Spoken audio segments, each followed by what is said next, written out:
On va parler maintenant du projet Onimiki au Témiscamingue.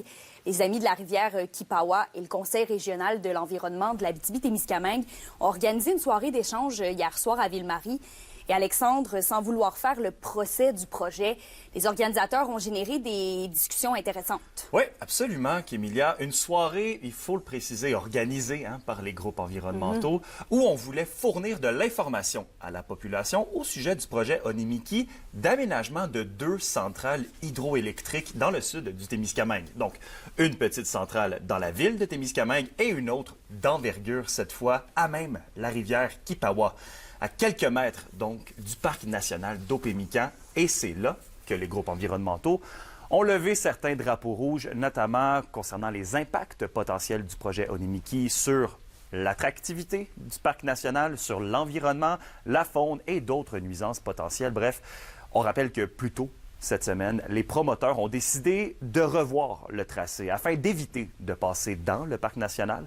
On a donc décalé le tracé de quelques mètres pour des raisons plus légales que cordiales, selon Christian Bélise, vice-président des Amis de la rivière Kipawa. Je vous laisse l'écouter, justement, un des organisateurs de la soirée.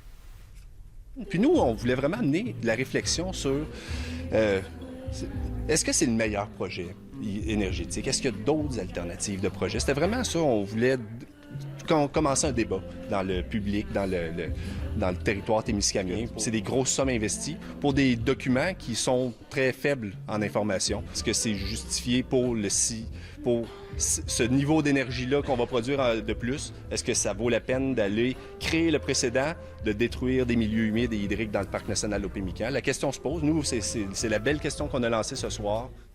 Alexandre, on parle d'un gros projet. Onimiki, c'est près d'un demi-milliard de dollars quand même. Oui, tout à fait. Là, ce serait quand même un grand projet structurant pour le Témiscamingue qui s'inscrit d'ailleurs dans l'impératif d'Hydro-Québec de fournir plus d'électricité et le plus rapidement possible. Onimiki, c'est chapeauté par la MRC du Témiscamingue qui se trouve à être l'actionnaire principal.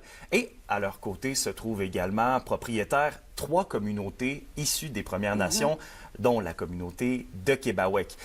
Alors là, Kémilia, est-ce que le fait que les Premières Nations soient impliquées dans le projet rassure les gens qui étaient présents hier? Voici la réponse de l'ancien chef de la communauté de Québec, Norman Young. Pas du tout. Pas du tout. Ça prend l'implication de la population, pas juste le chef et le conseil. J'ai rencontré le chef avant-hier, puis j'ai dit la même chose que j'ai dit à toi.